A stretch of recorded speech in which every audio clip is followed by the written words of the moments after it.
Hello, ഇന്നൊരു day in my life ഉണ്ടല്ലോ. അപ്പം ഞാൻ രാവിലെ തന്നെ എണീറ്റിട്ടുണ്ട് കേട്ടോ. അപ്പം നിങ്ങൾ വിചാരിക്കും അവൻ എവിടെയെന്ന്. അവൻ അമ്മേനെ കൊണ്ടാക്കാൻ വേണ്ടിയിട്ട് ബസ് സ്റ്റോപ്പ് വരെ പോയേക്കാട്ടോ. അമ്മ തൃശ്ശൂർ വരെ പോയേക്കാണ്. അപ്പം ഞാൻ അവൻ എണീറ്റ് കഴിഞ്ഞ് ഞാൻ കുറച്ച് നേരം കൂടെ കിടന്ന് ഞാൻ പിന്നെ എണീറ്റ് കേട്ടോ. എണീറ്റ് കുറച്ച് പണിയൊക്കെ ഉണ്ട്, അപ്പോൾ അതൊക്കെ ചെയ്യാമെന്ന് വിചാരിച്ചു. ഇന്ന് സൺഡേയും കൂടെയാണ്. അപ്പം സൺഡേ ആണല്ലോ, ഞാൻ ഏറ്റവും കൂടുതൽ ഫ്രീ ആവുന്നത് ഞാൻ സൺഡേ ആണ്. അപ്പം സൺഡേയിലൊരു ഡേ ഇൻ മൈ ലൈഫ് എന്ന് എടുക്കാമെന്ന് വിചാരിച്ചു. ഞാൻ ആദ്യം തന്നെ എണീറ്റ് ഞാൻ എന്താ പറയുക ബെഡ്ഷീറ്റൊക്കെ മടക്കി വെച്ചിട്ടുണ്ട് കേട്ടോ. ഞാൻ എപ്പോഴും മടക്കി വെക്കാറുള്ളതാണ്,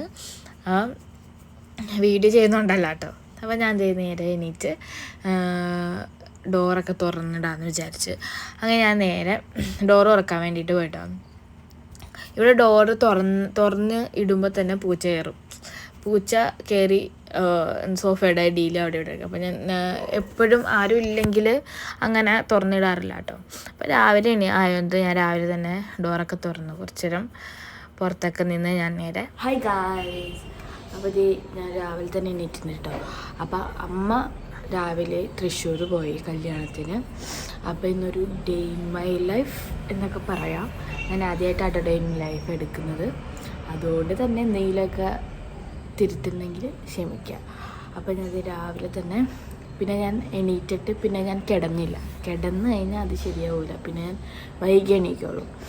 അപ്പം അമ്മയില്ലാത്തത് കൊണ്ടും ഇന്ന് നല്ല പണിയുള്ളത് കൊണ്ടും ഞാൻ കിടക്കുന്നില്ല. അപ്പോൾ ഞാൻ നേരെ ബ്രഷ് ചെയ്തിട്ട് വരാം. ഓക്കെ, ബ്രഷ് ചെയ്യിച്ച് പിന്നെ മുഖമൊക്കെ കഴുകി ഒന്ന് ഫ്രഷപ്പ് ആയിട്ടാണ്. ബ്രഷ് ചെയ്ത് കുറച്ച് മുഖം കഴുകുമ്പോഴത്തേനും ഇല്ലേ എന്താ പറയുക, ഒരു നല്ലൊരു വൈബാണ്. എന്ന് വെച്ചാൽ ഉറക്കപ്പിച്ചൊക്കെ പോയി ഞാൻ അതുവരെ ആടി തൂങ്ങി ഇങ്ങനെ നിൽക്കും. ഈ മുഖം കഴുകുന്നവരെ ഭയങ്കര ക്ഷീണമായിരിക്കും എനിക്ക്. ഒന്നാമതേ രാവിലെ എണീക്കുന്നത് തന്നെ ശോകമാണ്. അങ്ങനെ ഞാൻ രാവിലെ എണീറ്റ് തന്നെ അടിച്ചൊക്കെ വാരിട്ടോ. അടിച്ച് പിന്നെ റൂമൊക്കെ തുടച്ച് ഞാൻ തുടയ്ക്കാൻ പറ്റുന്ന ദിവസമൊക്കെ ഞാൻ തുടയ്ക്കാറുണ്ട്. പിന്നെ ഇപ്പം വലിയ അഴുക്കൊന്നും ഇല്ലാത്തതുകൊണ്ട് പിന്നെ ഞാൻ ആഴ്ചയിലായിട്ടോ തുടയ്ക്കൽ. അങ്ങനെ ഞായറാഴ്ച ഫ്രീ ആകുമ്പം പിന്നെ കൂടുതൽ എല്ലാ പണിയും ഞാൻ ഞായറാഴ്ചത്തേക്ക് മാറ്റി വെക്കും. അതാണ് എൻ്റെ ഒരു ശീലം.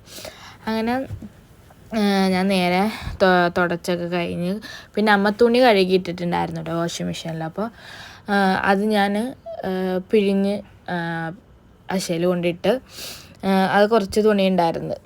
അപ്പം അമ്മ അതെന്തായാലും അലക്കിയിട്ടുണ്ട്. അപ്പം അതുകൊണ്ട് വിരിച്ചിട്ട് കഴിഞ്ഞാൽ ആ പണിയും തീർന്ന്. ഇതേപോലെ ഇങ്ങനെ കുറച്ച് പണി ഉണ്ടായിരുന്നുള്ളൂ കേട്ടോ ആ രാവിലെ തന്നെ. ഇതങ്ങ് ആദ്യമേ ചെയ്ത് കഴിയുമ്പോഴത്തേനും ഉച്ചയ്ക്ക് വെറുതെ ഇരിക്കാമല്ലോ എന്നൊക്കെ ആലോചിച്ചാണ്. പിന്നെ ഞാൻ അവിടെ നിന്ന് നോക്കിയപ്പം നമ്മുടെ ലാസിക്കുട്ടി ഇങ്ങനെ നോക്കിക്കൊണ്ടേയിരുന്നു. അപ്പം ഞാൻ അതിനെ കുറച്ച് നേരം കളിപ്പിച്ചിട്ടോ. അപ്പം പൂച്ചയെ നിങ്ങൾ കണ്ടിട്ടുണ്ടോ എന്നറിയില്ല, ഞാൻ കാണിച്ചു തരാം കേട്ടോ. അങ്ങനെ അവളെ കുറച്ച് പിന്നെ അവൾക്ക് ഫുഡൊക്കെ അതിനകത്ത് വെച്ച് കൊടുത്തിട്ടായിരുന്നു കേട്ടോ അമ്മ പോയത്.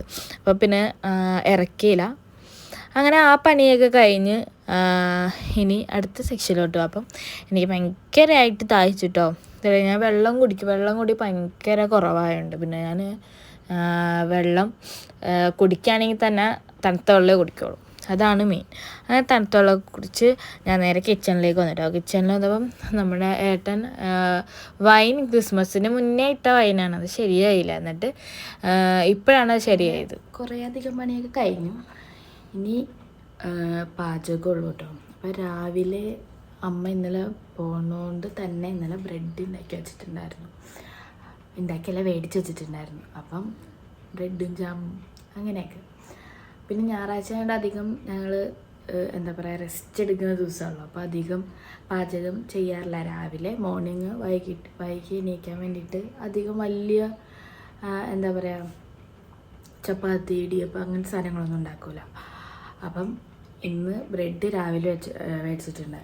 അപ്പം രാവിലത്തെ കാര്യം ഓക്കെ. അപ്പോൾ ഉച്ചയ്ക്ക് ഇനി അച്ഛൻ എണീക്കണം, ഏട്ടൻ എണീക്കണം. അപ്പോൾ രണ്ടുപേരും എണീറ്റ് കഴിഞ്ഞിട്ട് ഇനി ബാക്കി ഉച്ചയ്ക്കത്തേക്ക് എന്താണെന്നറിയുള്ളൂ.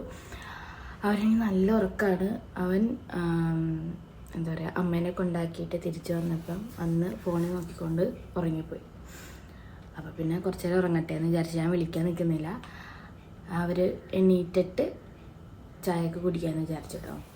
അപ്പം ഞാൻ കുറച്ച് നേരം TV കാണാമെന്ന് വിചാരിച്ചു. വേറെ അധികം പണിയൊന്നുമില്ല. ശരിക്കും പറഞ്ഞു കഴിഞ്ഞാൽ അമ്മ ഉണ്ടെങ്കിൽ ഒന്നും എനിക്ക് ചെയ്യേണ്ട ആവശ്യമില്ല കേട്ടോ. എനിക്ക് അല്ലറ ചില്ലറ ജോലികൾ മാത്രമേ ഉണ്ടാവുള്ളൂ. അപ്പം ഞാൻ ജോലിക്ക് പോകുന്ന ടൈമിലാണെങ്കിലും ഞാൻ രാവിലെ ഒന്നും എണീക്കില്ല കേട്ടോ. അത് ശരിക്കും അങ്ങനെ തന്നെ. രാവിലെ ഒന്നും ഞാൻ എണീക്കില്ല. എന്തോ എനിക്ക് കിട്ടിയ എന്താ പറയുക, അമ്മായിയമ്മ എൻ്റെ സ്വന്തം അമ്മയെ പോലെ അതേപോലെ തന്നെ. പക്ഷെ എന്താ പറയുക, എനിക്കങ്ങനെ അധികം ജോലി എടുപ്പിക്കുക അങ്ങനെയൊന്നുമില്ല. അതുകൊണ്ട് ഞാൻ ഭയങ്കര മടിച്ചായി. ഞാൻ നേരത്തെ എൻ്റെ വീട്ടിലായിരുന്നപ്പോൾ ഞാൻ കറിയൊക്കെ വെക്കുമായിരുന്നു കേട്ടോ. എനിക്കിപ്പോൾ കറി വെക്കാൻ പോലും ഞാൻ മറന്നുപോയി. അങ്ങനത്തെ ഒരു സിറ്റുവേഷനിലാണ്.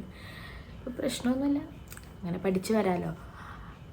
അപ്പം അവരൊക്കെ എണീച്ചിട്ട് ഞാൻ ബാക്കി എന്താണ് കാണിച്ചു തരാം കേട്ടോ. എനിക്ക് വിശക്കുന്നുണ്ട്, എന്നാലും വേണ്ട, കഴിക്കണ്ട, എഴുന്നേക്കിട്ടല്ലേ. 10 മണിയുടെ സമയമുണ്ട്. ഇപ്പോൾ എനിക്ക് തോന്നുന്നു 9 മണിയായിരുന്നു. 9 മണി കഴിഞ്ഞു.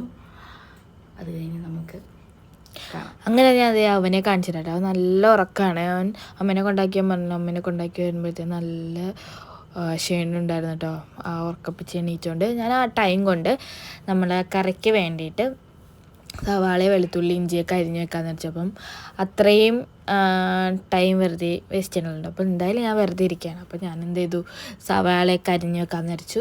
ഞാൻ ഈ സവാള ഇങ്ങനെ കുറച്ച് ചെറുതായിട്ട് അരിഞ്ഞിട്ട് ഞാൻ ഈ ചോപ്പറിലിട്ട് അടിക്കായിട്ട് ചെയ്യാറ്. അതാണ് എനിക്ക് ഏറ്റവും എളുപ്പം. ഞാൻ ഈ ഇരുന്ന് അരിഞ്ഞ് കരഞ്ഞ് വയ്യാണ്ടാണതിന് ഭേദം ഈ ചോപ്പറിൽ അടിക്കുന്നതാണ്. എനിക്കിപ്പം അതിൽ എനിക്ക് എല്ലാ വെജിറ്റബിൾസ് ആണെങ്കിലും എന്താണെങ്കിലും എനിക്ക് അതിനകത്ത് അടിക്കുന്നതായിട്ട് ഇഷ്ടം. അങ്ങനെ അതേ അച്ഛൻ എണീറ്റിട്ടുണ്ടായിരുന്നു കേട്ടോ. അപ്പം അച്ഛൻ എണീറ്റിട്ടുള്ളതുകൊണ്ട് നമുക്ക് അച്ഛന് ചായ കൊടുക്കണം. അച്ഛൻ എനിക്ക് തോന്നുന്നു 2 ചായ കുടിക്കും രാവിലെ തന്നെ. അപ്പം അച്ഛനുള്ള ചായ ഞാൻ ഇട്ടുകൊണ്ടിരിക്കുക കേട്ടോ. ഞാൻ പൊതുവേ ചായ കുടിക്കാറില്ല കേട്ടോ. അപ്പം കേട്ടോ, അച്ഛൻ എണീറ്റിട്ടുണ്ട്. അപ്പം നമുക്ക് അച്ഛന് ചായ കൊടുക്കാം.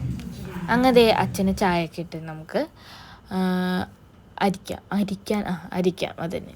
അങ്ങനെ അച്ഛന് നല്ല രീതിയിൽ അടിക്കണം കേട്ടോ ആ ചായ. അപ്പം ഞാനത് 2 പ്രാവശ്യം എനിക്ക് കൂടുതൽ അടിച്ചു കഴിഞ്ഞാൽ നമ്മൾ ചൂട് കുറഞ്ഞു പോകല്ലോ. അതുകൊണ്ട് ഞാൻ അച്ഛന് ചായയൊക്കെ വെച്ച് അച്ഛനെ കൊണ്ട് കൊടുക്കാമെന്ന് വിചാരിച്ചു കേട്ടോ. അച്ഛൻ എണീറ്റുള്ളായിരുന്നു. അത് അച്ഛനെ കൊണ്ട് കൊടുത്ത് അച്ഛൻ അപ്പോഴത്തേന് TV കണ്ടുകൊണ്ടിരിക്കാൻ TV വെച്ചിട്ടുണ്ടായിരുന്നല്ലോ. അങ്ങനെ അച്ഛന് ചായ കൊടുത്തപ്പോഴത്തേന് അവനെ എണീറ്റിട്ടുണ്ടായിരുന്നു. അപ്പോൾ എന്നോട് പല്ലൊക്കെ തേച്ച് വരാൻ പറഞ്ഞപ്പോഴത്തേന് ഞാൻ അവനുള്ള കോഫി ഉണ്ടാക്കാമെന്ന് വിചാരിച്ചു കേട്ടോ. അപ്പോൾ അവനും എനിക്കുമുള്ള ഞാൻ കോഫി. ഞങ്ങൾ ചായ കുടിക്കാറില്ല. അവൻ പിന്നെയും കുടിക്കും, ഞാൻ ചായയെ കുടിക്കാറില്ല. ഞാൻ കോഫിയുടെ ആളായതുകൊണ്ട് ഞാൻ ഒരു എന്താ പറയുക, പാട്ടെന്നറിയാൻ മറ്റേ നമ്മുടെ 2 രൂപയുടെ കോഫിയില്ലേ, അത് ഹോൾസെയിലായിട്ട് മേടിച്ചിട്ട് സ്റ്റോക്ക് ചെയ്തിട്ടുണ്ട്. അപ്പോൾ നമ്മൾ ചെറിയ ചെറിയ കവർ ഇട്ടാൽ മതിയല്ലോ. ഞങ്ങൾക്ക് 2 പേർക്ക് എനിക്ക് തോന്നുന്നു ഞാൻ 3 കവറിടും, 3 or 4 കവറിടും. പാലിനനുസരിച്ച് എനിക്ക് നല്ല കടുപ്പവും വേണം. അങ്ങനെ ഞങ്ങൾക്ക് 2 പേർക്കുള്ള കോഫിയൊക്കെ റെഡിയായി. ഇതിലും കൂടുതൽ ആറ്റില്ല കേട്ടോ. നല്ല ചൂട് വേണം എനിക്ക്, ഭയങ്കര തിളച്ചിരിക്കണം. അങ്ങനെ ഞാൻ 2 ഗ്ലാസ്സിലോട്ട് കഴിച്ച് ഞങ്ങൾ രാവിലത്തെ ഫുഡ് കഴിക്കാമെന്ന് വിചാരിച്ചു കേട്ടോ. അപ്പം നേരെ കോഫിയൊക്കെ അവനെ കൊണ്ട് കൊടുത്ത് ഇന്ന് രാവിലെ ബ്രെഡും ജാമും ആയിരുന്നു കേട്ടോ. അപ്പം ബ്രെഡും ജാമും കഴിക്കാനായിട്ട് ഞായറാഴ്ച ആയതുകൊണ്ട് രാവിലെ എന്തെങ്കിലും കഴിച്ചാൽ മതി. എന്തായാലും 11 മണിക്കാണെന്ന് അവരൊക്കെ എണീറ്റ് വന്നത്. അപ്പം ബ്രെഡും ജാമൊക്കെ അവനും കൊടുത്ത് ഞാൻ ബാക്കി പണികളിൽ തുടങ്ങി കേട്ടോ. അപ്പം നമ്മൾ ചായ കുടിച്ച പാത്രവും അതൊക്കെ കഴുകാനുണ്ടായിരുന്നു. അപ്പോൾ അതൊക്കെ കഴുകി ഞാൻ അവിടെയൊക്കെ ഒന്ന് വൃത്തിയാക്കി നേരെ ഞാൻ ചിക്കൻ നന്നാക്കാമെന്ന് വിചാരിച്ചു. അച്ഛൻ ചിക്കൻ മേടിച്ചിട്ട് വന്നിട്ടുണ്ടായിരുന്നു. അപ്പം ചിക്കനൊക്കെ കഴുകി സെറ്റാക്കി വെക്കാമെന്ന് വിചാരിച്ചിട്ടോ. അങ്ങനെ ഞാൻ ഇന്ന് വെക്കുന്നത് ചട്ടിയിലാട്ടോ, വെറൈറ്റിക്ക്. അപ്പം ഇനി നമുക്കതിനകത്ത് വെക്കാം. വെറൈറ്റി ആയിട്ട് ചട്ടിയിൽ വെച്ച് നോക്കാം കേട്ടോ, ശരിയാവും നോക്കാം. അങ്ങനെ ചിക്കൻ കറി വെക്കാനായിട്ട് സവാളയൊക്കെ അതിനകത്തിട്ട് വഴറ്റുന്നുണ്ട് കേട്ടോ. അങ്ങനെ കറിവേപ്പിലയില്ല. അപ്പോൾ കറിവേപ്പില ഞാൻ അവൻ്റെ അടുത്ത് വന്ന് നമ്മൾ ബാക്ക് സൈഡിൽ നിന്ന് പറിച്ചുകൊണ്ട് പോവാം. അപ്പം അപ്പോൾ എനിക്ക് പിന്നെ ഇത് ഇട്ടിട്ട് പിന്നെ അങ്ങോട്ട് പോകണ്ടല്ലോ. എനിക്കാണെങ്കിൽ വല്ലാത്ത മടിയാണ് എന്തെങ്കിലും ചെയ്തുകൊണ്ട് നിന്നിട്ട് ആ സമയത്ത് അങ്ങോട്ട് പോകാനായിട്ട്. അങ്ങനെ അവൻ എന്തോ വയറ്റിന് പറിച്ചു തന്നിട്ടുണ്ടായിരുന്നു. അങ്ങനെ കുറച്ച് ആ ടൈമിൽ അവൻ കത്തിക്കാനുണ്ടായിരുന്നു വേസ്റ്റ്. അങ്ങനെ അത് അവൻ കൊണ്ട് കത്തിച്ച് ഞാൻ ആ സമയത്ത് ചിക്കൻ കറിക്കുള്ള ഇഞ്ചിയും വെളുത്തുള്ളിയൊക്കെ ചതയ്ക്കായിരുന്നു കേട്ടോ. ഞാൻ കണ്ണടയ്ക്കണമെന്ന് വെച്ചാൽ ഒരു ദിവസം ഞാനിങ്ങനെ ഇഞ്ചി ചതച്ചുകൊണ്ടിരുന്നപ്പോൾ നേരെ ആ നീരിലേക്ക് കറക്റ്റ് കണ്ണി വീണ്. പിന്നെ ഞാൻ ചിക്കൻ കറിയൊക്കെ വെച്ചിട്ട് കാണാമേ. ചിക്കൻ കറി വെക്കുന്നത് നിങ്ങൾക്കറിയാമല്ലോ, അപ്പോൾ പിന്നെ ഞാൻ കാണിക്കേണ്ട ആവശ്യമില്ല. അപ്പോൾ ഞാൻ ചിക്കൻ കറി വെച്ചിട്ട് കാണിക്കാം. ഓക്കെ, അങ്ങനെ എൻ്റെ ചിക്കൻ കറി ഞാൻ ഒരു സൈഡിൽ അടച്ചു വെച്ച് റെഡി ആക്കിയിട്ടുണ്ട്. ആ ടൈമിൽ ഞാൻ ചിക്കൻ വറുക്കാൻ വേണ്ടിയിട്ട് മുളകൊക്കെ പുരട്ടി വെച്ചിട്ടുണ്ട് കേട്ടോ. അങ്ങനെ ഞാൻ അവന് നമ്മുടെ കാറ് കഴുകിക്കൊണ്ടിരിക്കുകയായിരുന്നു കേട്ടോ. നമുക്ക് ഒരു കല്യാണമുണ്ട്, അപ്പം പോകാൻ വേണ്ടിയിട്ട് അവൻ കാറ് വാഷൊക്കെ ചെയ്തുകൊണ്ടിരിക്കുമായിരുന്നു കേട്ടോ. അപ്പോൾ ഞാനും കുറച്ച് നേരം ആ ചിക്കൻ അവിടെ തിളക്കണമായിരുന്നു. ആ സമയങ്ങളിൽ ഞാനിവിടെ കുറച്ച് നേരം അവൻ്റെ കൂടെ ഇങ്ങനെ സംസാരിച്ചൊക്കെ നിന്നു കേട്ടോ. അപ്പോൾ അവൻ പറയണേ നീ കുറച്ച് ബക്കറ്റ് വെള്ളം എടുത്തോണ്ട്. അപ്പം ഞാനവിടെ വെറുതെ വന്ന് നിന്നതാണ്. അവനപ്പം എനിക്ക് പണിയായിരുന്നു. ഞാൻ അവിടെ നിന്ന് പണി കഴിഞ്ഞിട്ട് വന്നതാണ്. എന്നിട്ട് ഞാൻ ബക്കറ്റ് വെള്ളമൊക്കെ നിറച്ച് കൊടുത്തിട്ട് ഞാൻ നേരെ ചിക്കൻ ഫ്രൈ ചെയ്യാമെന്ന് വിചാരിച്ചു കേട്ടോ. അപ്പോഴത്തേനും ഉച്ച ആവാറായി. അപ്പം ഞാൻ ചിക്കൻ ഫ്രൈ ചെയ്ത് അടുപ്പത്ത് വെക്കാമെന്ന് വിചാരിച്ചു. അങ്ങനെ അവന് വേണ്ടിയിട്ട് ഞാൻ വെയിലത്ത് നിൽക്കുവാണല്ലോ. അപ്പം നമ്മുടെ പൈനാപ്പിളിൻ്റെ ഇതുണ്ടായിരുന്നു. അപ്പം അതെടുത്ത് നമുക്ക് ടാങ്കോല കലക്കാമെന്ന് വിചാരിച്ചു. അങ്ങനെ അവന് വേണ്ടിയിട്ട് ഞാൻ കലക്കാട്ട വെള്ളം, അവന് ഇങ്ങനെ വെയിലത്തേക്ക് ഭയങ്കര ദാഹമാണ്. അപ്പം വെറുതെ വെള്ളം കുടിക്കാമല്ലോ എന്ന് വെച്ചാൽ ഞാനത് കലക്കി കൊണ്ട് കൊടുക്കാമെന്ന് വിചാരിച്ചിട്ടോ. അവനെ കൊണ്ട് കൊടുക്കാം. അവൻ വണ്ടി കഴുകി ക്ഷീണിച്ചേക്കല്ലേ, അപ്പോൾ അവനെ കൊണ്ട് കൊടുക്കാം. അങ്ങനെ ഞാൻ ഇതും കൊണ്ട് അങ്ങോട്ടേക്ക് ചെന്നപ്പോഴാണ് ഗൈസ് അവൻ കാർ വാഷൊക്കെ കഴിഞ്ഞ് അവൻ ഇങ്ങോട്ട് കയറി വന്ന്. എന്നാലും അവൻ അത് മേടിച്ച് കുടിച്ചു കേട്ടോ. അങ്ങനെ ഞാനിവിടെ എത്തിയപ്പോൾ എൻ്റെ ചിക്കൻ കറി റെഡിയായി സെറ്റായിട്ടുണ്ട് കേട്ടോ. ആ അപ്പുറത്തെ ഭാഗത്ത് ചിക്കൻ ഫ്രൈയും റെഡി ആവാറായിട്ടുണ്ടായിരുന്നു. അപ്പോൾ ഞാൻ വിചാരിച്ചു ഇത് രണ്ടും വെന്ത് കഴിഞ്ഞ് ഞാൻ അടച്ചു വെച്ചിട്ട് ഞാൻ നേരെ കുളിക്കാൻ പോയിട്ട് കുളിച്ച് വന്ന് ഞാൻ നേരെ ഫുഡ് കഴിക്കായിരുന്നു കേട്ടോ. അപ്പം നമ്മുടെ ചിക്കൻ കറി ചിക്കൻ ഫ്രൈ ഒക്കെ കൂട്ടി നല്ലൊരു പിടിച്ചു. അത് കഴിഞ്ഞ് ഞാൻ കുറച്ച് നേരം കിടന്നു കേട്ടോ. അത് കഴിഞ്ഞ് ഞാൻ വൈകുന്നേരം ആയപ്പോൾ കോഫിയൊക്കെ കുടിച്ച് ഇങ്ങനെ ഇരിക്കാൻ വിചാരിച്ചു. അപ്പോൾ നമുക്ക് കല്യാണത്തിന് പോകാനായിട്ടുള്ള റെഡി ആവാൻ വേണ്ടിയിട്ട് പോയായിരുന്നു. അങ്ങനെ ഞാൻ സുന്ദരിയായിട്ട് വന്നിട്ടുണ്ട് കേട്ടോ. അപ്പം എനിക്ക് എങ്ങനെയുണ്ട് ഈ ഡ്രസ്സ് നല്ല രസമില്ല, എനിക്ക് ഭയങ്കരമായിട്ട് ഇഷ്ടപ്പെട്ടിട്ടാണ്. ഇവിടെ നമ്മുടെ ആ ചുരിദാറിൽ ആ വർക്കൊക്കെ എനിക്ക് ഭയങ്കര ഇഷ്ടമായി. അങ്ങനെ കുരുകുരാന്നുള്ള വർക്കായിരുന്നു കേട്ടോ. അങ്ങനെ ഞാൻ കണ്ണൊക്കെ എഴുതുന്നു, കുറേ നാളായി എഴുതിയിട്ട് കണ്ണൊക്കെ എഴുതുന്നു ഇങ്ങനെ ഇറക്കിയായിരുന്നു. അപ്പോൾ അങ്ങനെ സെറ്റായിട്ട്